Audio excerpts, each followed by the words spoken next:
Hello friends, आज हम पढ़ने जा रहे हैं अबाउट टाइप्स ऑफ मेमोरी।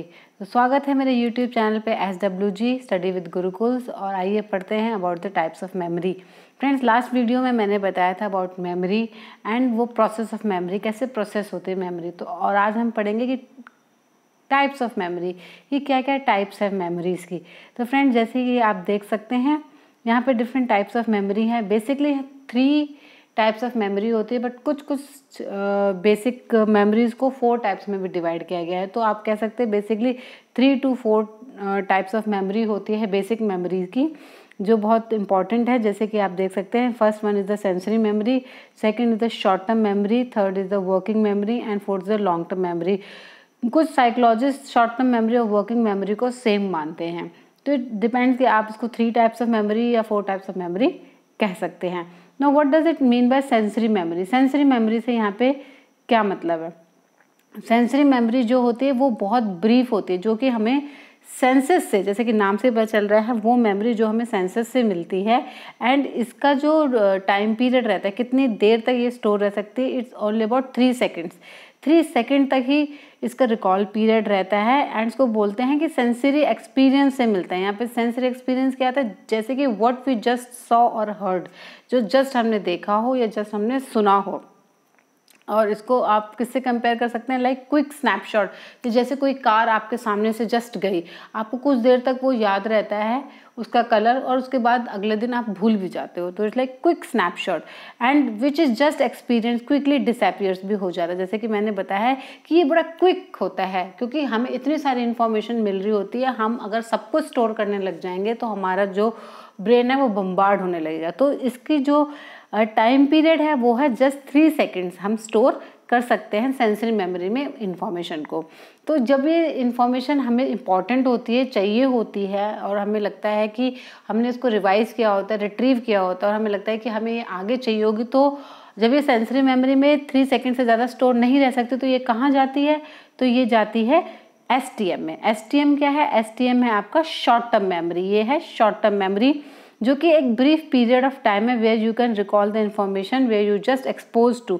मतलब इसमें जो है शॉर्ट टर्म मेमोरी, मतलब इसमें भी आप बहुत शॉर्ट टाइम के लिए कोई इन्फॉर्मेशन को स्टोर कर सकते हैं, जिसका टाइम पीरियड है 30 सेकेंड्स टू फ्यू डेज। मतलब 30 सेकेंड से लेकर कुछ दिनों तक आप इसमें इन्फॉर्मेशन स्टोर कर सकते हैं, डिपेंडिंग कि आप उसको रिवाइज करते हो, रिहर्स करते हो, कितना इंपॉर्टेंट है, वो कितना यूनिक है। जैसे कि फॉर एग्जांपल आप रोज ही ऑल्टो कार देखते हो तो आपको याद नहीं रहेगी, बट कोई आपको एक बार अगर आपने जगुआर कार देख ली तो वो इम्पॉर्टेंट है, क्योंकि बहुत कम दिखती है, तो आपको शायद उसका कलर भी ज़्यादा देर तक याद रहे, है ना। और अगर आप उसको बहुत अच्छा, आपका फेवरेट कलर है, तो आपको और अच्छे से याद रहेगा। तो इट डिपेंड्स कि आप कि इस इंफॉर्मेशन के लिए क्या वैल्यू है, उस हिसाब से शॉर्ट टर्म मेमोरी में स्टोर रह सकती है। जैसे कि आप एग्जाम्स के लिए प्रिपेयर करते हैं, तो वो जो इन्फॉर्मेशन है कुछ दिनों से लेके कुछ दिन तक, लाइक फ्यू सेकंड से लेके कुछ दिनों तक वो स्टोर रह सकती है।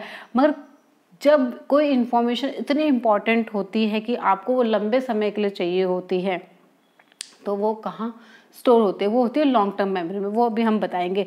बट इससे पहले हम जानते हैं about working memory. Working memory क्या होता है? जैसे कि नाम से ही पता चल रहा है कि जो वर्क करती है। कुछ साइकोलॉजिस्ट जो है शॉर्ट टर्म मेमोरी और वर्किंग मेमोरी को सेम मानते हैं, बट हम यहाँ पे वर्किंग मेमोरी को थोड़ा अलग से पढ़ लेते हैं। जैसे कि मैंने बताया, कुछ जो साइकोलॉजिस्ट है, कुछ रिसर्चर्स है, वो उसको डिस्टिंग्विश करते हैं वर्किंग मेमोरी को शॉर्ट टर्म मेमोरी से। बट ये दोनों ही ओवरलैप करती है। ओवरलैप करती है क्यों? क्योंकि it is the ability of our brain to keep limited amount of information available long enough to use. Actually ये क्या होता है? एक ट्रांसमिशन का फेज होता है। मतलब कोई भी जो इन्फॉर्मेशन हमें चाहिए होती है, तो वो पहले वर्किंग मेमोरी में आती है, और फिर हम इसको रिकॉल कर पाते हैं या यूज़ कर पाते हैं। तो बेसिकली क्या होता है, जो शॉर्ट टर्म मेमोरी है वो कंबाइन करती है स्ट्रैटेजीज को of knowledge from the long term memory bank which help us in making the decision of the calculation.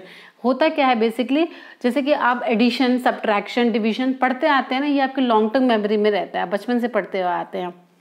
तो ये हो गया आपका लॉन्ग टर्म मेमोरी में। मगर जैसे ही मैं अगर आपको अभी बोलूँ 20 + 20 कितना होगा, तो आप फटाफट से आंसर दोगे कि 40। तो ये कैसे आया? ये जो लॉन्ग टर्म मेमोरी का जो आपका रूल था एडिशन का, वो आया, और शॉर्ट टर्म मेमोरी से जो मैंने आपको सवाल दिए, तो ये दोनों की स्ट्रेटजीज को कंबाइन करके आपने आंसर दिया, क्या कि 40 आता है। तो ये काम करते हैं वर्किंग मेमोरी, दोनों को कंबाइन करके हमें डिसीजन बनाने में हेल्प करती है। एंड वर्किंग मेमोरी का जो काम है वो एग्जीक्यूटिव है, जैसे कि नाम ही है वर्किंग, इसका काम है एग्जीक्यूशन, फंक्शन करना, काम करना, उसको एग्जीक्यूट कराना, काम करवाना। और यही वर्किंग मेमोरी जो है अल्जाइमर डिजीज़ में इफ़ेक्ट होती है, जिसकी वजह से उनको याद नहीं रहता है। तो बेसिकली वर्किंग मेमोरी बहुत इंपॉर्टेंट है, क्योंकि ये एक रिले स्टेशन की तरह काम करता है। मीन्स सारी इन्फॉर्मेशन उधर आएगी और उधर से ही रिकॉल होगी जहाँ से हम इसे यूज़ कर सकते हैं। Now next is the long term memory. जैसे कि मैं आपको बता रही थी कि अगर हमें कुछ इंफॉर्मेशन ऐसी चाहिए होती है जो कि हमें लंबे समय के लिए चाहिए होती है, तो हम क्या करते हैं, जैसे कि वो होता है long term memory. Long term memory में क्या होता है कि यहाँ पे हम इंफॉर्मेशन फ्यू डेज से डिकेड्स तक रख सकते हैं, मतलब कुछ दिन से लेके बहुत लंबे समय तक हम इसको रख सकते हैं।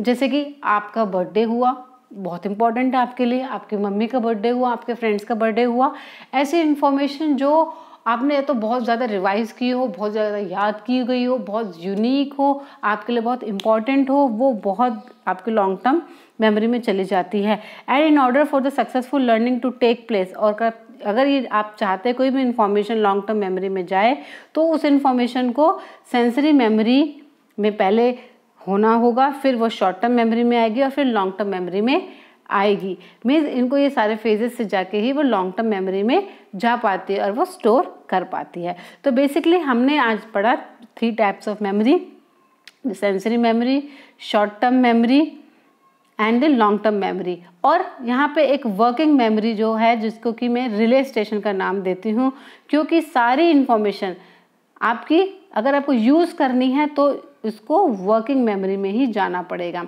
लॉन्ग टर्म मेमोरी से कोई इन्फॉर्मेशन आपको चाहिए तो वो लॉन्ग टर्म से शॉर्ट टर्म में जाएगी, शॉर्ट टर्म से वर्किंग मेमोरी में जाएगी, और यहीं से आप कोई भी इन्फॉर्मेशन यूज़ कर पाएंगे। तो friend, this was about the types of the memory. I hope आपको समझ में आई होंगी। फ्रेंड्स, अगर आपको मेरी वीडियोस पसंद आती हैं, आपको यूज़फुल लगती है, तो प्लीज़ शेयर एंड सब्सक्राइब करिए। And thank you. मिलते हैं नेक्स्ट वीडियो में।